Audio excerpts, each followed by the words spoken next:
Hey, hello, good morning.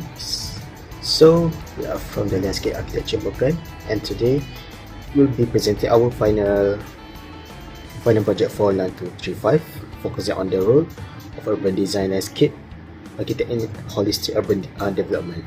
So, through the case study from different part of the works, including Spain, Germany, South Korea, and Denmark, we explore how thoughtful urban design can create sustainable, inclusive, and culture-rich cities.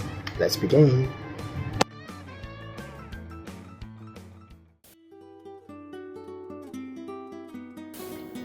Madrid-Rio is a 120-hectare green corridor that revitalized the Manzanares River after the M30 highway was buried underground, transforming a once polluted barrier into a vibrant public park. The design introduced promenades, plazas, bike lanes, and bridges that reconnect neighborhoods and promote easy, inclusive movement. A standout feature is the Salon de Pinos, a shaded promenade line with over 8,000 pine trees.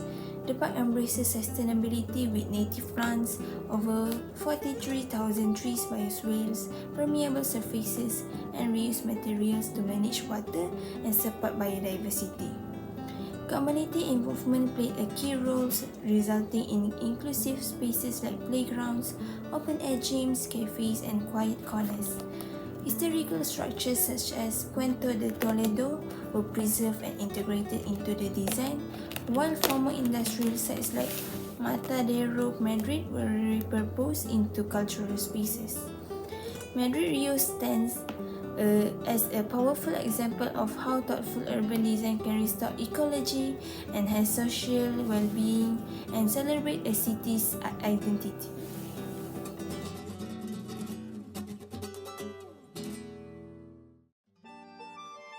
Assalamualaikum and hi, my name is JANNAH binti RASHID and I'm going to talk about Cheonggyecheon Stream Restoration Project in Seoul, South Korea, an iconic example of ecological and urban renewal.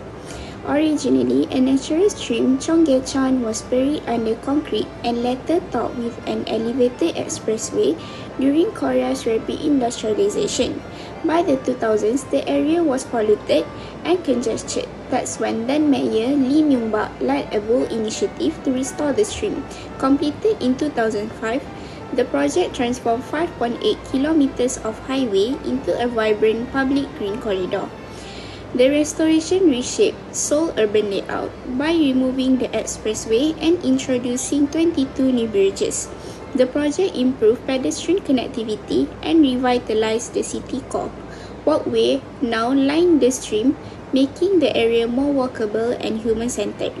Over 120 plant species were introduced, which improved air quality, reduced urban heat, and reconnected people with nature. Unlike traditional park, Cheonggyecheon is linear, encouraging movement, relaxation, and social interactions throughout the city. Sustainability was a major focus.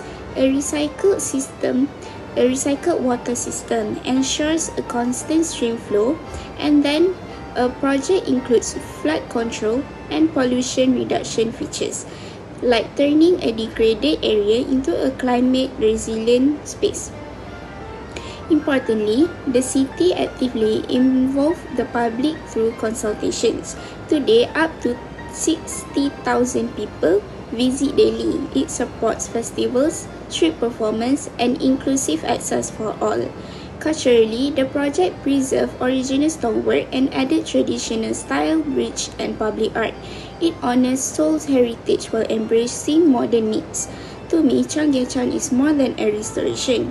It's a proof that thoughtful urban design can heal environments, connect communities, and shape more sustainable futures. Thank you.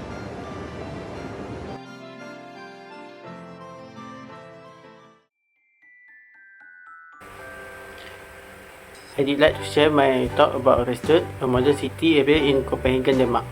It's about 5 km from the city centre and was planned in the 1990 with a smart idea. First, they built the metro line and then they built a city around it. This made the public transport a very important part of life in Restad. Restad is divided in 4 smaller areas or sub-district. Each one is this have a different. The northern side have a university and concert hall, and the southern side has a kennels, home, and large green park. The city is planned in the green layout, with a main boulevard in the center. Buildings are placed in a large block, usually 4 to 11 floor height. On the ground, you can find the shop and cafe above the area office and home. This design made a straight, active, and easy to talk. One of the best things about Harvester is a green space. More than half of this area is made up of a park, canal, and nature. There are green roof, rain garden, and shared courtyards.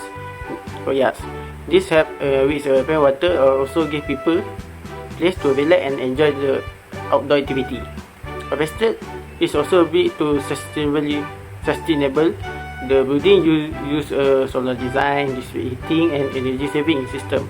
Most people travel by metro or bicycle, which help to reduce pollution. In short, Harvester is a great example of the city that is modern, green, and made for people. So, for my individual case study, I choose Freiburg, Germany, particularly the Wohnbau district, because it represents one of the world's leading model of sustainable urban development. So, Freiburg layout is compact and pedestrian friendly, designed to minimize car use.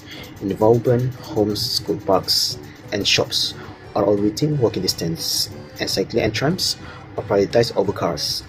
This made the area not accessible but socially cohesive.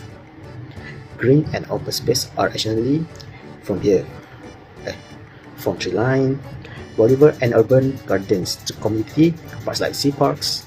Green infrastructure in Freiburgs play a functional role, cooling the city, improving biodiversity, and supporting community life.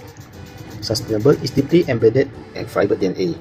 Many homes in Wohnbau with passive house or even plus energy standards, generating more energy than they use, mostly through solar power. The city also uses sustainable drainage, rainwater harvesting, and limit cars' access to reduce emission. Importantly, community participation was central, as they were involved in planning through the 4 urban, shaping everything from housing to mobility systems. This participatory approach created a strong sense of ownership and belonging. Even while being modern and innovative, Freiburg values heritage. Its old town preserves Gothic architecture and medieval street networks, and development reflect local character through adaptive reuse and storytelling design. Personally, Freiburg has inspired me to think of urban design as both ethical and ecological. It shows that good design is not only about space, but it's about creating healthier, more inclusive, and more resilient cities. I hope to bring these values into my own design practice in the future. That's all. Thank you. In this overview, we will explore the following 5 innovative urban design projects. First is Medvedeville, Harvester, Cheonggyechon, and Freiburg. These projects strive toward the same objective, fostering inclusivity, sustainability, and livable cities. They integrate green and open space, including park, urban forest, river, which provide a balance between relation for the public and nature preservation. Each project is initially community-oriented, rely on public participation to address a fulfill real needs. They also restore a building and modern design by a local culture and history also featured in every project. Still, there is also variation. We can see a Cheonggyechon and Medvedeville converted a old area into a park, and they are restored the river. On the other hand, we can see Freiburg and Harvester did a blank state route for focusing on first urbanism. In terms of green space, Freiburg proposed a green courtyard and provides contrast with the long river park of Medvedeville and Seoul. For the sustainability, we can take example for Freiburg. They use a renewable energy resource and car-like city. Also, Cheonggyechon clothes control and eco-smart tax building of a restaurant. These projects show that while the goals are similar, local context shape how the city grew and improved. From case studies of Madrid, Rio, Cheonggyecheon, Orestad, and Freiburg show how urban design can transform cities into more sustainable, inclusive, and culturally rich places. Each project tackled unique challenges like pollution, car dependence, or disconnection, and turned them into opportunity through green spaces, walkable layout, and community-focused planning. They prove that good design isn't just about structure, but about healing our relationship with nature, history, and each other. These examples set the standard for future urban designers to build cities that are not just about functional, but meaningful and resilient.